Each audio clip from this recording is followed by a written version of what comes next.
kabar Bapak Ibu Saudara yang dikasihi Tuhan? Semuanya baik-baik?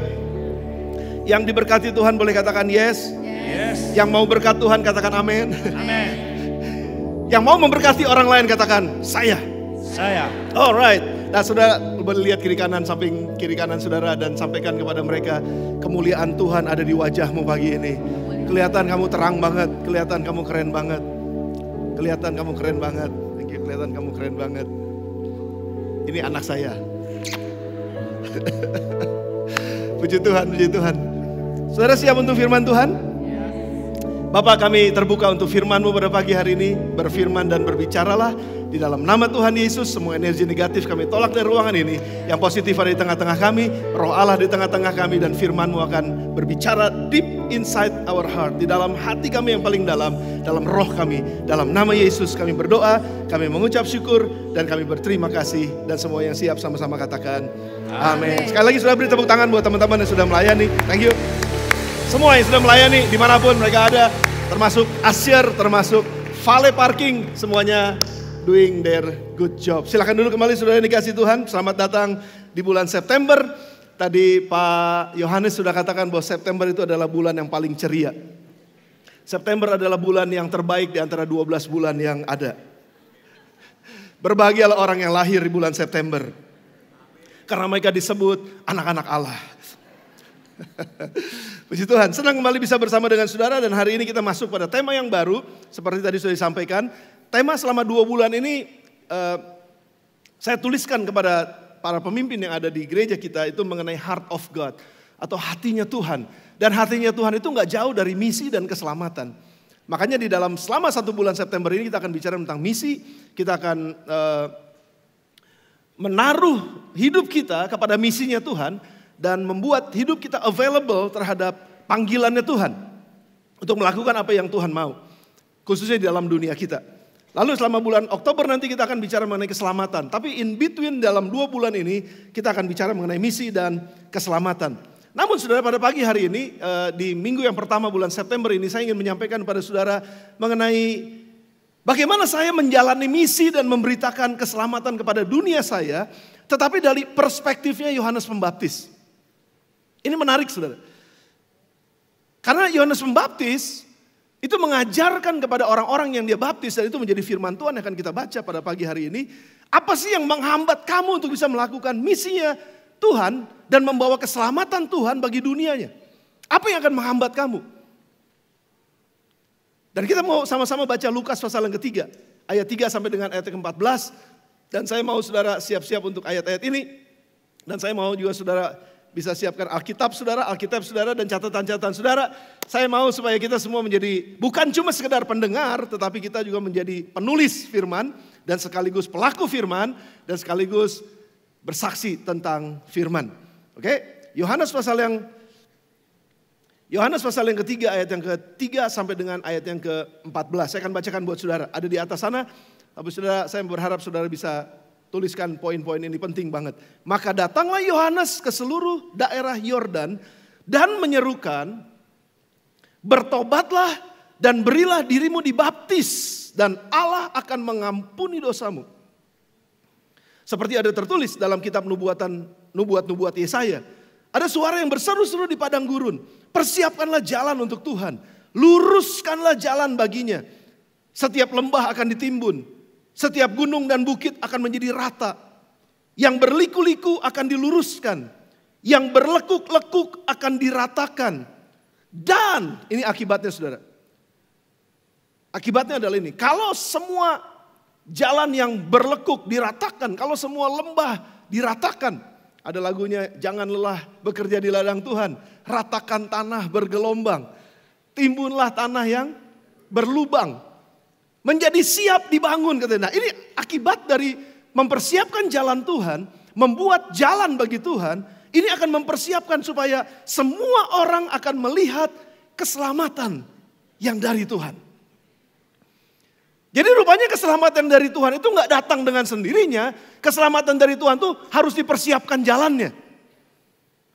Kalau ada yang berlekok-lekok harus diluruskan. Kalau ada yang gak benar harus diperbaiki. Supaya tersedia jalan bagi keselamatan. Di mana Tuhan akan datang dan menganugerahkan keselamatannya kepada semua orang.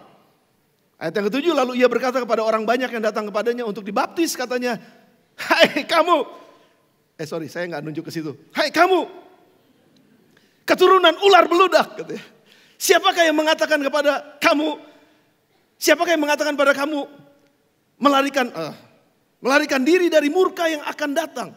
Jadi hasilkanlah buah-buah yang sesuai dengan pertobatan. Dan jangan berpikir dalam hatimu, Abraham adalah bapa kami. Karena aku berkata kepadamu, Allah dapat menjadikan anak-anak bagi Abraham dari batu-batu ini. Kampak sudah tersedia pada akar pohon, dan setiap pohon yang tidak menghasilkan buah yang baik akan ditebang dan dibuang ke dalam api. Orang banyak bertanya kepadanya, jika demikian, apakah yang harus kami perbuat? Jawab Yohanes Pembaptis, barang siapa mempunyai 2 helai baju, hendaklah ia membaginya dengan yang tidak punya. Dan barang siapa mempunyai makanan, hendaklah ia berbuat juga demikian. Ayat 12, ada datang juga pemungut-pemungut cukai untuk dibaptis, dan mereka bertanya kepada Yohanes Pembaptis, Guru, apakah yang harus kami perbuat? Jawabnya, jangan menagih lebih banyak daripada yang telah ditentukan bagimu. Dan prajurit-prajurit bertanya juga kepadanya, dan kami, apa yang harus kami lakukan? Apa yang harus kami perbuat? Jawab Yohanes pada mereka, jangan merampas dan jangan memeras, dan cukupkanlah dirimu dengan gajimu. Saudara, waktu saya baca ayat ini dan mempersiapkan khotbah ini, saya bertanya kepada Tuhan, di mana misinya? Di mana keselamatannya? Kok tiba-tiba Yohanes mengatakan pertobatan, Yohanes mengatakan buah dari pertobatan, dan tiba-tiba Yohanes mengatakan ada 3 hal yang akan kita bahas sebentar, yang dia sampaikan yang gak ada hubungannya sepertinya dengan keselamatan. Tapi sebetulnya itu sangat relate dan sangat kuat dengan keselamatan.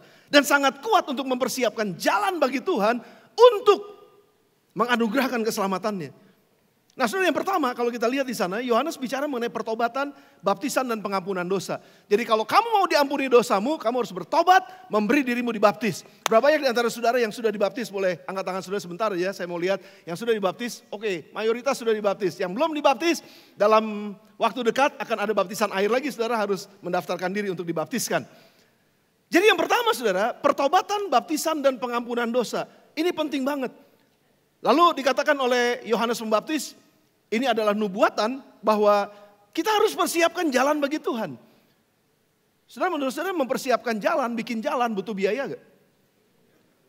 Butuh tenaga gak? Butuh kepintaran gak? Butuh hikmat gak? Persiapkan jalan, otista belum beres-beres. Sampai nanti Desember kan? Tetapi masih belum ada kelihatan nih seperti apanya karena kita nggak bisa ngelihat ke sana. Tetapi kita beriman bahwa jalan itu akan selesai. Tapi itu butuh dana yang besar, itu butuh waktu yang cukup panjang, itu butuh effort yang besar, dan itu butuh tenaga ahli yang berpikir dengan sedemikian rupa supaya jalannya menjadi baik. Luruskanlah jalan baginya. Supaya semua orang melihat keselamatan dari Tuhan. Jadi dengan kata lain saudara, keselamatan itu datangnya dari Tuhan. Tetapi untuk orang bisa diselamatkan, ada tugas orang-orang yang sudah diselamatkan mempersiapkan jalan.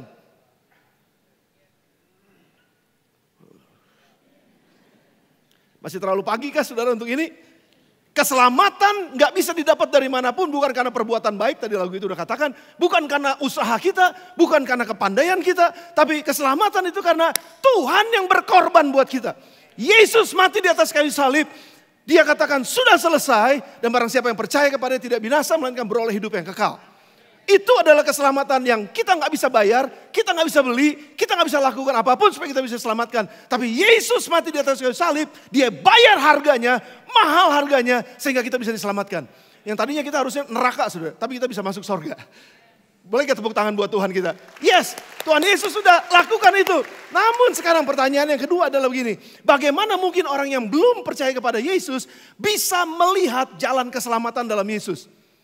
Kita yang sudah diselamatkan, kita yang sudah terima anugerah ini, sekali lagi harus mempersiapkan jalan buat mereka, dan itu adalah misinya kita. Kita harus mempersiapkan jalan yang berlekok-lekok kita lurusin. Pokoknya segala hal yang menghalangi orang untuk bisa melihat keselamatan dari Tuhan, kita mesti kerjain itu. Beresin itu sebaik-baiknya. Karena saya mau ingetin saudara, kita ada hari ini diselamatkan karena ada orang dulu yang sudah mempersiapkan jalan. Ada orang dulu, orang-orang yang sebelum kita, generasi sebelum kita, yang sudah berkorban, yang sudah melakukan misinya Tuhan, supaya kita hari ini bisa diselamatkan. Dan saya nggak pernah tahu, dan kita nggak pernah tahu, bahwa ada begitu banyak orang di depan sana, karena apa yang kita lakukan dalam misi kita, mereka lihat keselamatan dari Tuhan. Kita nggak pernah tahu, saudara. Nah makanya kenapa kita perlu untuk berpikir hal seperti ini. Bertobat, beri dirimu dibaptis, dan diselamatkan.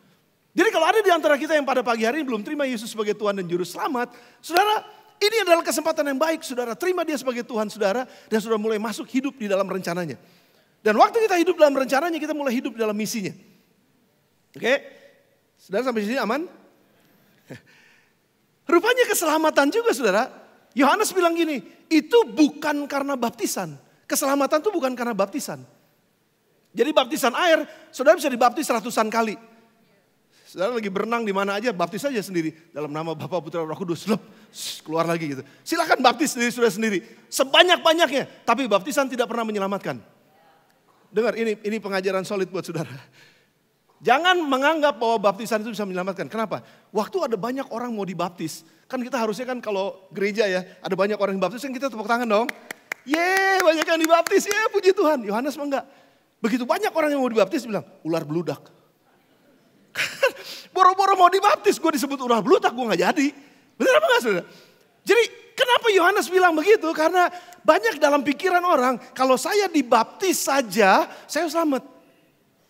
Enggak, baptisan itu mengikuti pertobatan. Jadi jangan dibaptis dulu baru bertobat. Sudah bertobat dulu baru dibaptis. Karena percuma dibaptis kalau tidak ada pertobatan. Itu yang Yohanes Pembaptis bilang. Jadi harus kamu bertobat dulu dan kamu dibaptis, beri dirimu dibaptis, maka dosamu akan diampunin. Kamu terima keselamatan. Tapi yang menjadi masalah sekarang adalah ada begitu banyak orang yang begitu agamawi sehingga pokoknya nggak peduli lah, nggak ngerti, nggak apa, ya udah, pokoknya baptis aja. Percaya Yesus, nggak percaya Yesus, ya udah bodo amat. Yang penting dibaptis supaya di keanggotaan gereja nambah. Karena semakin banyak orang dibaptis, anggota gereja makin banyak. Bukan itu tujuan baptisan. Tujuan baptisan adalah karena pertobatan. Saya percaya pada Yesus yang menyelamatkan saya dan saya mau hidup dengan Dia. Saya tinggalkan hidup saya yang lama. Sekarang saya masuk dalam baptisan air karena saya tahu saya orang berdosa yang sudah diselamatkan. Saya mau hidup dalam perubahan, saya mau hidup bersama dengan Yesus. Saya tinggalin semua yang lama. Ini baptisan. Bukti bahwa saya meninggalkan hidup saya yang lama. Oke saudara, sampai sini jelas ya. Yang kedua, Yohanes Pembaptis juga bilang begini. Hanya karena papamu adalah orang Kristen, mamamu orang Kristen, enggak berarti kamu diselamatkan. Walaupun kamu bilang kamu keturunan Abraham. Bapak orang percaya, bapak orang beriman. Wih, kamu tuh keturunan langsung, darahnya biru. Mana ada darah biru? Semua darah merah. Tapi ini punya darah biru dari Abraham. Saudara, saya mau ngomong sama anak-anak saya juga saya mau ngomong. Kalaupun papamu adalah gembala sidang, papamu adalah pendeta, keselamatanmu adalah keselamatan pribadi. Bukan karena papa pendeta, lulus kamu diselamatkan. Otomatis. Enggak, saudara. Makanya kenapa dia bilang, walaupun engkau Abraham, anak Abraham, ngaku-ngaku anak Abraham. Tapi kalau tidak ada pertobatan secara pribadi, percuma nenek moyangmu semuanya pendeta. Enggak akan diselamatkan. Karena keselamatan itu adalah urusan pribadi kita dengan Tuhan. Bukan karena keturunan. Karena Tuhan bisa menciptakan batu itu menyembah Tuhan. itu sarkastik ya saudara. Jadi keselamatan itu adalah karena pertobatan yang terlihat dari buahnya. Jadi bukan karena keturunan, orang tua saya Kristen terus saya diselamatkan. Enggak. Itu butuh pengalaman pribadi dengan Tuhan. Dan untuk bisa mengalami pribadi dengan Tuhan, orang tua butuh menyediakan platformnya supaya anak-anak bisa percaya pada Tuhan. Itu sediakan jalannya. Itu orang tua tugasnya. Tapi bukan menurunkan iman. Maksudnya memindahkan, karena saya selamat, anak saya pasti selamat. Enggak. Siapkan jalan buat anak-anak kita untuk bisa melihat Tuhan dan keselamatan dari Tuhan. Sama, siapkan masyarakat di mana kita tinggal supaya mereka bisa lihat Tuhan. And that is our mission. Itu misi kita untuk membawa keselamatan buat orang banyak. Sudah bersama dengan saya katakan amin. Nah sekarang apa yang dimaksud dengan buah? Waktu Yohanes Pembaptis bilang, Pertobatanmu tuh mesti diikuti sama buah. Dari buahnya kamu akan dikenal. Jadi jangan cuma sekedar kamu ngomong di mulut pertobatan tapi hidup kamu gak berubah. Pasti ada perubahan hidup. Setelah kamu bertobat pasti ada perubahan hidup. Kalau kamu bilang kamu bertobat tapi gak berubah, itu cuma nyesel sementara. Tapi besok lakukan lagi. Tapi kalau bertobat itu berbalik dari jalan ke sana, sekarang jalannya ke sini. Itu benar-benar 180 derajat berbeda. Gaya hidup, pola pikir semua yang berbeda. Apa buahnya? Dan ini adalah pertanyaan bagi orang-orang, dari orang-orang yang akan dibaptis oleh Yohanes. Dari orang banyak bertanya. Jadi kalau begitu kami bertobat, lalu kami dibaptis, terus apa yang harus kami lakukan setelah itu? Nah ini yang menarik saudara. Yang saya mau bahas buat saudara adalah ini. Di dalam ayat yang ke-11, Yohanes mengatakan, jawabnya kalau bisa dikasih lihat lagi tadi slide yang ke-5. Jawabnya, barang siapa mempunyai 2 helai baju, hendaklah ia membaginya dengan yang tidak punya. Dan barang siapa mempunyai makanan, hendaklah ia berbuat juga demikian. Saudara, bukti dari pertobatan kita adalah generous heart. Hati yang generous, kita udah belajar ini 2 bulan yang lalu. Selama 2 bulan kita udah belajar ini. Bagaimana kita bisa punya belas kasihan. Bagaimana kita hidup dalam generosity. Memberi. Dan kita bisa melayani orang lain dengan kelimpahan dari hati kita. Itu generous. Nah saudara, sekali lagi. Apa hubungannya pertobatan dengan bagi baju? Kok Yohanes bisa bilang, apa yang harus kami perbuat Pak Yohanes? Setelah kami bertobat, setelah kami dibaptis, apa yang harus kami buat? Yohanes gak bilang begini, 2 puasa 40 hari. Yohanes gak bilang juga, kamu mesti ikutan di life group gak boleh absen. Itu semua bagus. Itu semua adalah hal-hal yang akan membangun kita. Tetapi dari perbuatanmu sendiri, bukan cuma sekedar kamu cuma melakukan ibadahmu, melakukan ritual-ritual yang harus kamu lakukan. Tetapi lebih daripada itu, ada sesuatu yang harus kamu bagikan buat orang-orang yang miskin. Ada sesuatu yang harus kamu bagikan buat orang-orang yang membutuhkan. Khususnya ketika engkau punya lebih. Pastor Daniel Yosafat minggu lalu khotbah bagus banget kan. Memberi itu bukan karena kita punya banyak. Memberi itu adalah sikap hati. Generosity itu sikap hati. Jadi kalau ngasih banyak ngasih sedikit, ya itu yang dibilang katanya punya banyak sama punya sedikit itu cuma mempengaruhi berapa banyak yang dikasih dan berapa sedikit yang dikasih. Tetapi orang yang punya banyak sama orang yang gak punya banyak, mesti punya sikap hati yang sama. Itu generous. Nah saya jadi mau menghubungkan saudara, apa yang sudah kita bahas selama 2 bulan yang lalu, untuk 2 bulan yang akan datang, sebenarnya sambungan misi dengan keselamatan itu adalah kemurahan hati. Jadi tanpa kemurahan hati, kita tidak mungkin bisa meratakan jalan. Boro-boro meratakan jalan. Kita pakai jalan kita sendiri, bukannya jalan untuk Tuhan. Pakai jalan sendiri. Dan ada begitu banyak pekerjaan misi yang harus kita lakukan. Bukan untuk membawa atau memberikan keselamatan pada orang. Tapi mempersiapkan keselamatan bagi orang. Sekali lagi saya mau ulang-ulang ini saudara. Pekerjaan-pekerjaan misi yang kita lakukan. Membantu anak-anak yang untuk pendidikan mereka. Saya nggak tahu ya ada berapa ratus orang sekarang anak yang sedang kita bantu. Mungkin lebih dari 300 orang mungkin ya di anak asuh, bukan anak asuh. Semua anak harus sekolah. Itu begitu banyak yang kita bantu saudara. Belum lagi kita mengembangkan desa. Ada desa yang tertinggal. Kalau saudara ingat bagaimana Pulau Buru waktu itu saya sempat kasih lihat sama saudara. Itu jalan susah banget. Dan memang terpencil banget. Sekarang di sana udah ada beberapa dokter. Di sana udah ada beberapa perawat. Dan mereka semua bekerja sesuai dengan panggilan mereka. Ada hamba-hamba Tuhan yang kita support juga setiap bulan.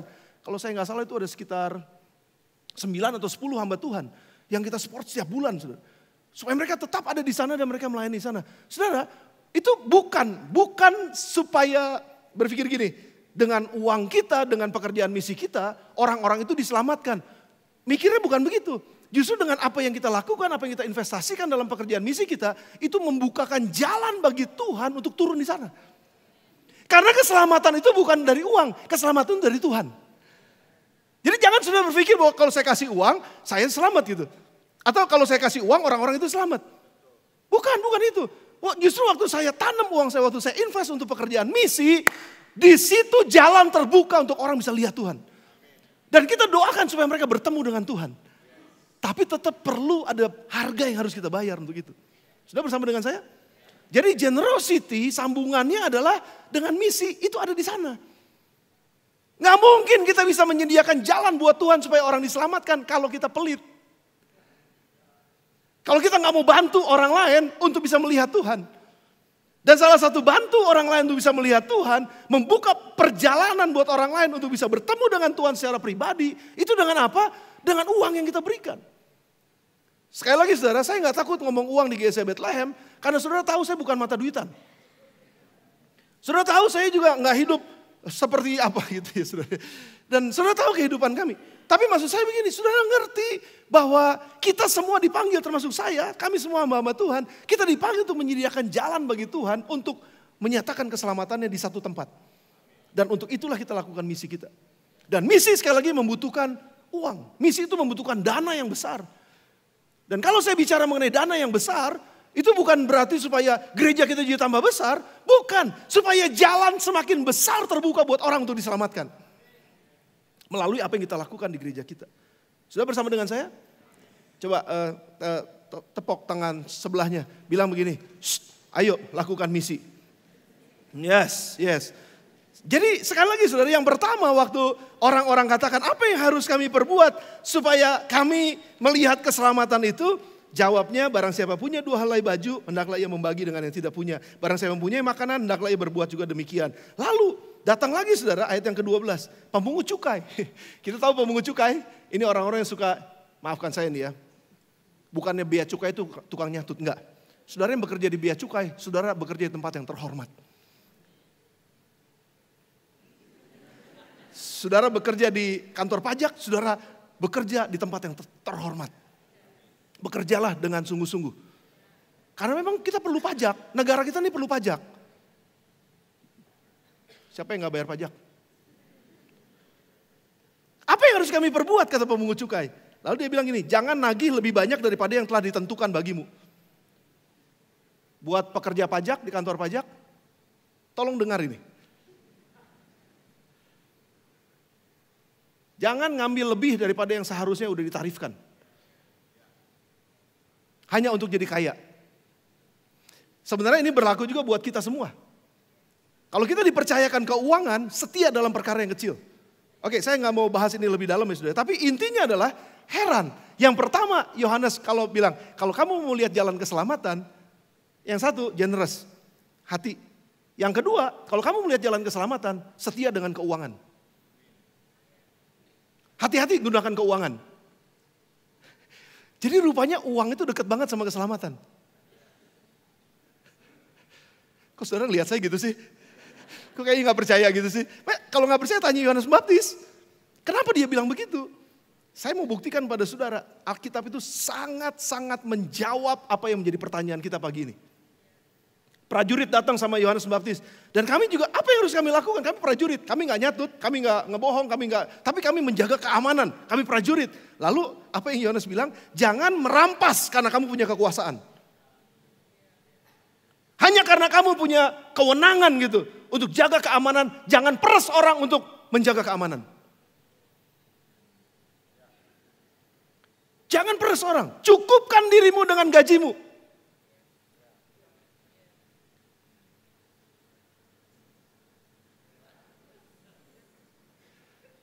Ada orang-orang yang udah digaji saudara ya. Tapi gak bisa prioritas dengan apa yang harusnya menjadi prioritas waktu dia gunakan keuangannya. Sehingga dia gak pernah cukup. Kenapa gak pernah cukup? Karena kegedean gaya. Pengen ngegaya, jadi apa yang dia dapat itu gak sesuai dengan apa yang dia keluarin. Lebih besar pasak daripada tiang. Dan apa yang terjadi saudara kalau begitu? Kan kacau keuangannya. Jadi Yohanes Pembaptis dalam hal ini dia berkata ini masuk dalam firman Tuhan. Sebenarnya prinsip firman Tuhannya adalah kamu gak akan pernah bisa melakukan misi Tuhan kalau keuanganmu gak beres.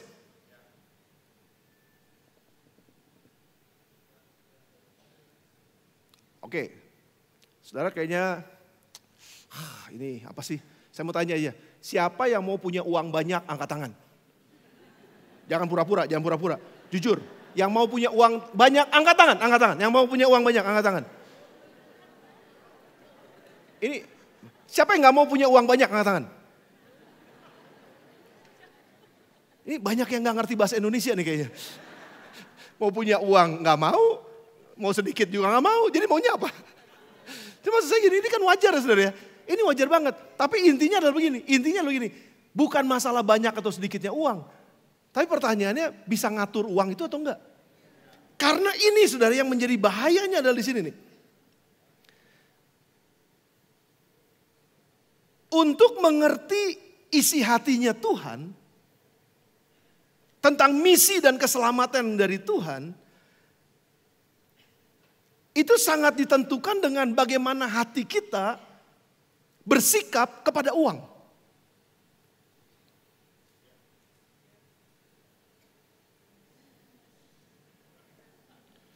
Saudara ingat di Lukas 18 itu ada cerita orang kaya datang sama Yesus malam-malam. Guru, apa yang harus aku perbuat supaya aku beroleh hidup yang kekal dan aku bisa masuk dalam kerajaan sorga. Orang kaya banget nih, orang kaya banget. Sampai ujungnya nih Tuhan Yesus bilang gini, alangkah susahnya orang kaya masuk sorga. Lebih susah unta masuk lubang jarum daripada orang kaya masuk sorga. Saudara bisa bayangin gak?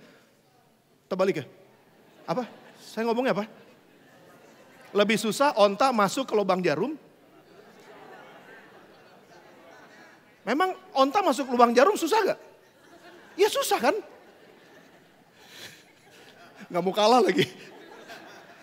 Lebih susah orang kaya masuk dalam kerajaan sorga daripada unta masuk lubang jarum. Tepuk tangan dong. Terima kasih. Betul gak? Yesus bilang begitu. Kenapa? Karena begini, ceritanya begini. Saudara perhatiin nih baik-baik. Saudara perhatiin baik-baik. Lalu Yesus bilang gini, apa yang ada di kitab Taurat? Cuma ada dua, kasihlah sesama manusia. Jangan mencuri, jangan membunuh, jangan berzina, hormati orang tua dan lain sebagainya. Itu kasihlah sesama manusia. Yang kedua, kasihlah Tuhan Allahmu, betul gak? Jadi kasih Tuhan Allah, kasihlah sama manusia. Jadi waktu Yesus bilang, apa yang ada di hukum Taurat? Orang ini bilang, orang kaya ini bilang, oh kasihlah sesama manusia. Dalam pengertian gini, hormati orang tuamu, jangan membunuh, jangan mencuri, jangan berzina. Terus Yesus bilang gini, lakukan itu. Terus dia dengan gaya bilang gini, aku sudah lakukan sejak masa mudaku. Aku ini keren banget kan Tuhan. Tapi masih ada sesuatu yang kurang dalam hatiku. Aku mau tanya nih, gimana caranya untuk peroleh hidup yang kekal dan masuk dalam kerajaan sorga? Lalu Yesus bilang, kalau kamu udah mengasihi sesama manusia, jawaban yang kedua harusnya apa? Kasihilah Tuhan Allahmu, betul apa enggak? Tapi kenapa Yesus bilangnya begini? Tinggal satu lagi yang kamu harus lakukan. Pulang, pergi, jual harta. Kenapa Tuhan Yesus nggak bilang, kasihilah Tuhan Allahmu, tapi bilang jual harta? Karena Yesus pernah ngomong, di satu sisi yang berbeda Yesus ngomong begini, gak mungkin seorang itu menyembah dua Tuhan yang bersamaan. Gak mungkin orang itu menyembah Tuhan dan sekaligus menyembah Mamon. Gak mungkin. Dan yang lebih hebatnya lagi, Tuhan Yesus tidak membandingkan Tuhan dirinya itu dengan setan. Dia bandingkan dirinya dengan Mamon, dengan uang dan kekayaan. Jadi kalau orang mencintai uang dan kekayaan lebih daripada mencintai Tuhan, bagaimana mungkin orang ini bisa berkenan pada Tuhan? Kalau orang lebih mencintai uang dan kekayaannya dan hatinya terikat di sana, bagaimana mungkin mereka bisa mengenal the heart of God? Isi hatinya Tuhan mengenai misi dan keselamatannya. Nggak mungkin bisa kalau kamu cinta uangmu, kamu melakukan misinya Tuhan sesuai dengan isi hatinya Tuhan. Jadi relevansi itu ada di sana rupanya saudara. Tuhan Yesus ingin katakan bahwa kita tidak mungkin bisa mengerti isi hatinya Tuhan kalau hati dan roh pikiran kita itu terikat kepada harta dan kekayaan. Nggak mungkin kita bisa menyediakan jalan keselamatan buat orang bisa lihat keselamatan dari Tuhan kalau kita menahan apa yang seharusnya kita persembahkan buat Tuhan untuk menyediakan jalan bagi keselamatan orang lain. Nggak mungkin bisa karena hati kita memegang ini semua. Dan kita bilang no. Ini saya perlu, saya kurang, saya nggak mungkin bisa cukup, saya nggak mungkin bisa kasih di sana, saya sendiri masih kurang. Kalau kita terus merasa seperti ini, nggak mungkin kita bisa mengenal isi hatinya Tuhan dan misi serta keselamatan yang dari Tuhan. Itu yang Yohanes Pembaptis lagi ngomong saudara. Nah sekarang saya masuk dengan cepat. Beberapa prinsip mengenai sikap kita atau bagaimana kita handle keuangan atau kekayaan. Saudara, ini sekali lagi ya, ini bukan masalah buat orang kaya atau orang yang kurang kaya. Buat orang yang banyak hartanya atau yang kurang hartanya. Ini buat hidup kita. Seberapapun saudara punya, sebesar apapun saudara punya, prinsipnya sama. Jadi ini bukan bicara tentang orang kaya atau orang yang gak kurang kaya. Tapi ini bicara tentang murid Kristus. Nah, bagaimana kita bisa handle keuangan? Ini prinsip sudah. Prinsip mengenai keuangan dan kekayaan supaya kita bisa melakukan misinya Tuhan. Yang pertama prinsipnya adalah di mana hartamu berada, di situ hatimu berada. Matius 6 ayat 21. Karena di mana hartamu berada, di situ juga hatimu berada. Seperti tadi saya katakan, Tuhan Yesus membandingkan Allah itu dengan mamon, bukan dengan setan. Karena setan gak ada. Setan tuh ya cuma disentil aja sama Tuhan udah selesai dia. Tapi mamon itu nempel di manusia. Saya mau tanya saudara, siapa di sini mau sembah setan? Angkat tangan saudara. Pasti nggak ada. Jadi Tuhan aman karena kita nggak mau nyembah setan, betul? Tapi di sini siapa yang berani melepaskan hartanya untuk Tuhan? Itu yang susah. Termasuk pendeta. Ya, karena manusia. Itu kecenderungan manusia. Makanya kenapa Tuhan bilang, di mana hartamu berada, di situ hatimu berada. Jadi di mana hatimu berada itu tergantung di mana kamu taruh hartamu. Nah sekarang saya mau tanya saudara sedikit aja.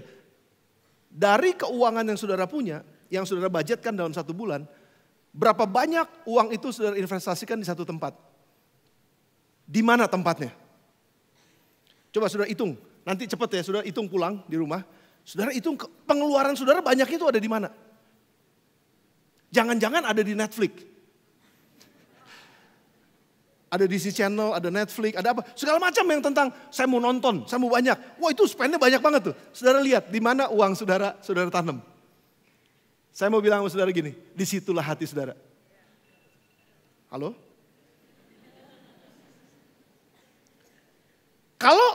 Kalau saya hitung ya, keluar saya nih lebih banyak sama makanan, berarti disitulah hati saya. Makanan. Makanya kenapa saya selalu disiplin doa puasa. Supaya hati saya gak ada di makanan. Walaupun saya butuh makan.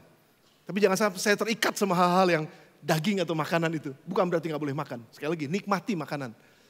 Tapi jangan sampai hati kita di situ. Saudara, di mana uang saudara yang paling banyak saudara tanam? Di situ hati saudara pasti ada.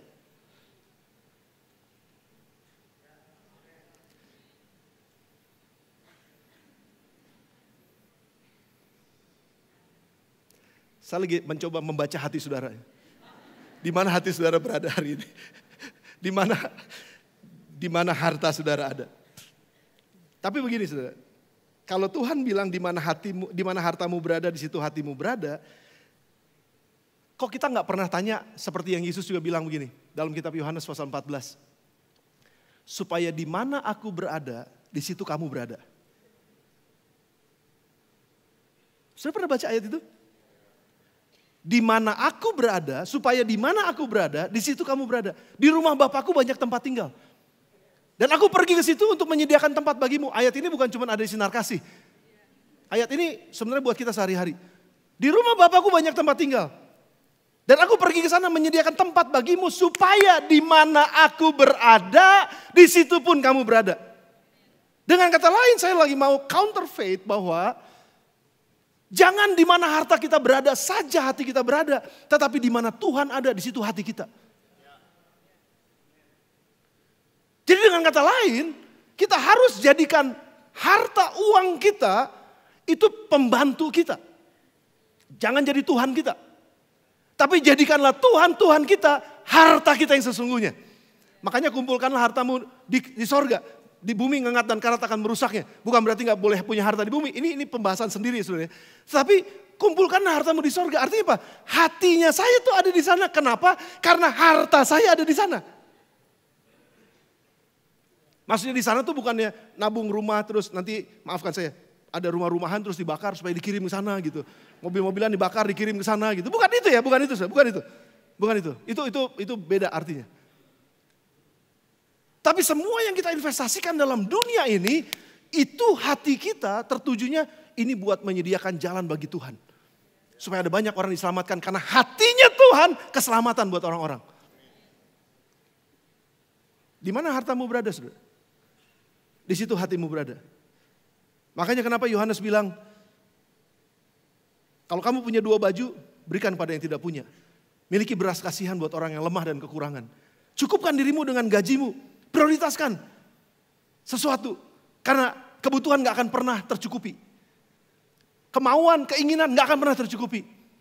Selalu ada yang mau tambah, gak akan pernah cukup. Tapi prioritaskan supaya cukupkan dirimu dengan apa yang ada padamu. Itu masalah keuangan. Jangan tipu orang untuk mendapatkan harta lebih dari yang seharusnya. Di mana hartamu berada, di situ hatimu berada. Sudah bersama dengan saya? Yang kedua, prinsip yang kedua dengan cepat. Multiplikasi ada di tangan saudara dan saya. Multiplikasi keuangan dan harta itu ada di tangan saudara dan ada di tangan saya. Saudara ingat cerita waktu Yesus memberi makan 5.000 orang dengan hanya 5 roti dan 2 ikan. Saya mau ulangi ini buat saudara. Dan buat saudara yang belum pernah dengar ini, saudara yang ada di online juga, saya mau saudara tangkap kebenaran ini. Bahwa di tangan kita tuh ada kuasa untuk memultiplikasikan harta yang Tuhan percayakan kepada kita. Dimultiplikasikan sehingga bukan cuma sekedar buat keuntungan buat kita. Tetapi juga keuntungannya buat banyak orang dalam pekerjaan misi yang akan kita lakukan. Ayat 14 dari kitab Matius, pasal 14 ayat ke-19. Perhatikan baik-baik saudara. Lalu disuruhnya lah orang banyak itu duduk di rumput dan setelah diambilnya 5 roti dan 2 ikan. Saya ambil 1 roti aja. Ini roti keju. Jadi siapapun yang akan menerimanya pasti boleh memakannya. Lalu Yesus mengambil roti, memecah-mecahkannya dan diberikannya kepada murid-muridnya. Saya minta nanti Pastor Harry, Pastor Elisa, Pastor Joy bisa maju ke depan.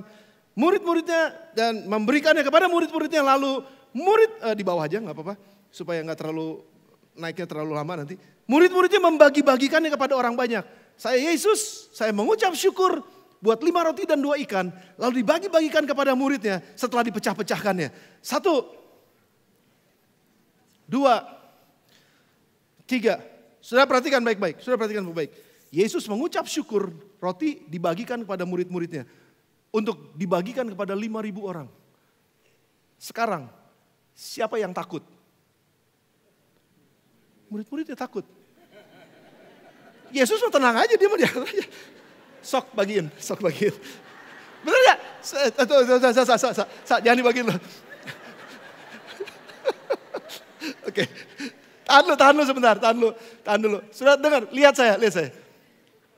Roti ada di tangan siapa? Tapi rotinya sudah diberkati belum? Kalau Yesus sudah berkati, itu artinya berkat. Gak ada yang bisa ambil. Kalau dia katakan aku berkati. Tapi pertanyaannya sekarang adalah yang sedikit itu dipecah lalu dibagikan di tangan murid-muridnya. Jadi multiplikasi itu terjadi kapan? Waktu Yesus ucapkan syukur atau waktu murid-muridnya dibagi? Belum. Waktu murid-muridnya dibagi mereka masih pegangin sendiri. Tapi waktu mereka membagikan roti itu, mujizat terjadi di sana. Berani? Dan nanti akan ada sisa 12 bakul. Sudah dengar saya.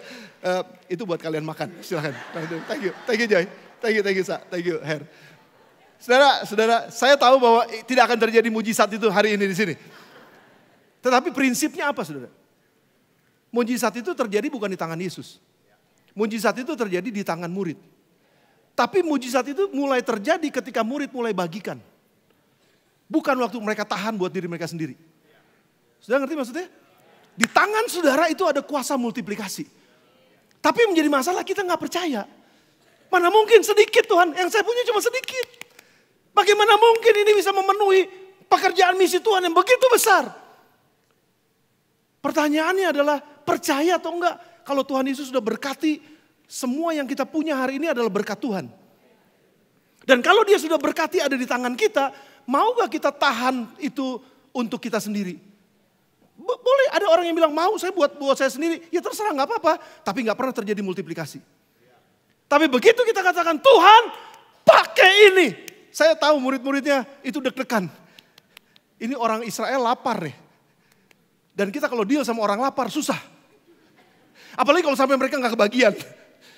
Gimana caranya nih? Tapi dengan iman percaya karena Yesus yang perintahkan. Karena Yesus sudah berkati dan sekarang ada di tangan saya. Berarti ini tanggung jawab saya dan saya percaya pada Tuhan. Saya bagikan. Ketika dibagikan dan mulai percaya, mujizat mulai terjadi. Multiplikasi mulai terjadi. Dan ketika semua kenyang makan katanya. Lalu mereka mulai kumpulkan roti-roti sisa 12 bakul. Saya percaya kalau murid Yesus ada 15 bakul sisanya.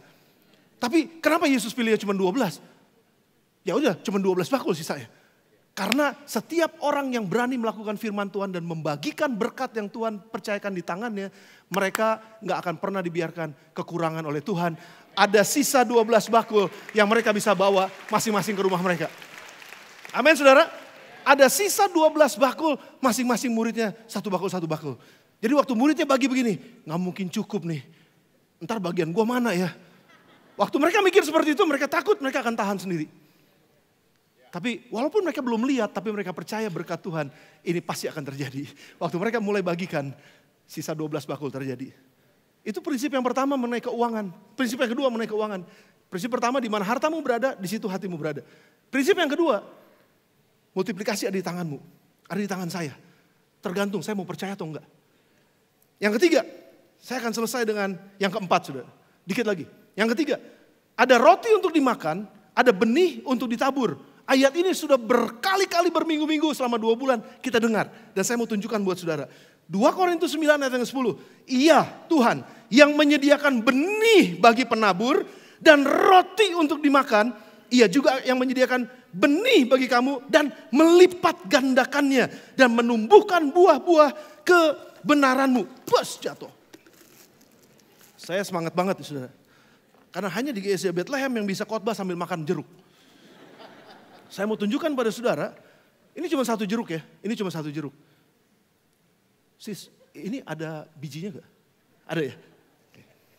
Kalau gak ada bijinya repot saya. Jadi jeruk ini untuk dimakan bukan? Jeruk ini untuk dimakan kan? Betul sudah, jeruk ini untuk dimakan kan?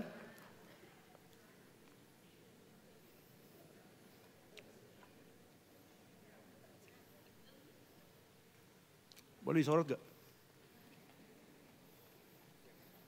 Ada bijinya? Boleh dimakan gak? Boleh. Kalau saya mau makan, terserah saya dong. Saya yang makan kok. Bener gak? Tapi saya gak mau makan. Jeruk Tuhan sediakan untuk dimakan. Ada berkat yang Tuhan berikan buat saudara untuk saudara makan. Tapi di dalam yang saudara makan, ada benih yang Tuhan juga sediakan. Supaya apa? Supaya benih ini menghasilkan ratusan jeruk lain seperti ini. Tapi kalau ini terus semuanya orang yang makan jeruk dimakan semuanya, nggak pernah akan ada lagi jeruk seumur hidup kita. Jelas? Sudah? Jelas ya? Jelas ya? Nah, tunggu dulu. Tunggu, masih ada sesuatu yang penting saudara. Benih ini harus ditabur, betul apa enggak? Karena benih untuk ditabur sehingga berlipat ganda. Saya taburkan di sini, saya tabur, saya lepas, saya tabur. Kita tunggu. Seminggu, 2 minggu, 3 minggu. Mana? Katanya tumbuh. Katanya berlipat kali ganda. Kok tetap begini? Boro-boro. Tahu begitu gue telan dulu. Sudah ngerti maksudnya? Kenapa dia gak bertumbuh? Ditanam di tempat yang salah. Benih ini harus ditanam di tanah yang benar. Di tanah yang subur. Supaya benih ini tertanam, dia mulai naik dan menghasilkan buah. Di tanah yang subur, benih ini harus ditabur. Kalau saudara dipercayakan Tuhan berkat, saudara makan. Lalu ada sebagian yang saudara ambil untuk jadi benih yang saudara investasikan. Investasikan benih saudara di tempat yang subur. Jangan di sembarangan tempat. Oh gue kasih ini, gue kasih ini, gue kasih ini, gue kasih ini. Saudara boleh kasih siapa aja boleh. Tapi saudara harus doakan. Tuhan tempat itu benar gak buat benih ini? Kalau tempat itu buat benih ini, percayalah benih itu akan tumbuh, menghasilkan buah. Dan buahnya, saudara dengar, buah jeruk ini akan menghasilkan ratusan pohon jeruk. Dan ratusan pohon jeruk menghasilkan ratusan pohon jeruk lagi. Dan itu disebut dengan kekekalan. Apa yang kita tabur, saudara mungkin hanya nabur 1. Tapi sebetulnya yang tumbuh itu 1000. Dan begitu banyak orang akan diberkati oleh benih yang saudara taburkan. Misi kita adalah menaburkan benih di tempat yang benar. Saya mau pastikan HBLM melakukan pekerjaan mereka menyediakan tanah yang subur. Waktu saudara tabur di sana, itu akan tumbuh dan buahnya semakin banyak. Dinikmati oleh banyak orang. Amin saudara? Yes, itu yang ketiga. Yang keempat, yang terakhir. Yang terakhir, saya akan cepat dengan yang terakhir. Berikan kepada yang berhak untuk menerimanya. Ini prinsip keuangan. Matius 22 ayat 21. Lalu kata Yesus kepada mereka, berikanlah kepada kaisar apa yang wajib kamu berikan kepada kaisar, dan kepada Allah apa yang wajib kamu berikan kepada Allah. Yesus waktu itu dicobai oleh orang Farisi. Ini cepat ya, saya ceritakan cepat. Yesus ditantang, ditanya, Guru, boleh gak ngasih bayar pajak sama kaisar? Ini konsekuensi, saudara. Kalau Yesus jawab boleh, waktu itu orang Yahudi percaya bahwa pemerintahan itu adalah pemerintahan Tuhan, bukan pemerintahan dunia. Dan mereka gak mau mengakui pemerintahan Yahudi, pemerintahan Romawi sebetulnya. Walaupun mereka ada dalam penjajahan Romawi. Jadi kalau Yesus bilang bayar sama kaisar, maka Yesus ini seperti mengkhianati negaranya sendiri. Tapi kalau Yesus bilang, gak usah bayar sama kaisar, toh kita punya negara sendiri, kita bayar sama negara kita. Maka pada saat itu Yesus sebagai pengkhianat yang akan ditangkap sama Romawi. Sudah ngerti maksudnya? Jadi dia diperhadapkan kepada situasi yang sulit. Jadi bayar atau enggak? Tapi kan namanya Yesus, dia gak pernah kalah, saya gak ada lawan. Yesus panggil, sini. Mana mata uangnya mana? Lalu dilihat, kamu belanja pakai uang ini? Iya. Gambar siapa nih? Gambar kaisar. Lalu Yesus jawab, berikan kepada kaisar apa yang menjadi haknya kaisar. Yang kedua, berikan kepada Allah apa yang menjadi haknya Allah.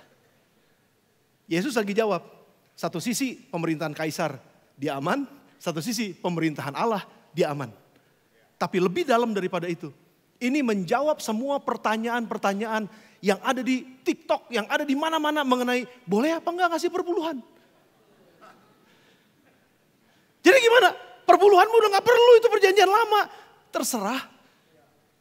Kalau kamu punya hati nurani, berikan kepada pemerintah apa yang wajib kamu berikan, dan itu haknya pemerintah. Apa itu? Bayar pajak. Jangan nipu-nipu pajak. Kami pendeta juga bayar pajak, PPh 21. Gereja bayar, yayasan kita semua PPh 23 kalau saya nggak salah. Karena ada jasa yang harus diterima dan lain sebagainya. Sudah dengar saya. Berikan kepada pemerintah apa yang memang itu haknya pemerintah. Dan saudara nggak perlu mempertanyakan apa yang menjadi haknya Tuhan. Kalau memang perpuluhan udah dikatakan di Alkitab itu adalah haknya Tuhan, kembalikan kepada Tuhan apa yang menjadi haknya Tuhan. Dan nggak perlu dipertanyakan.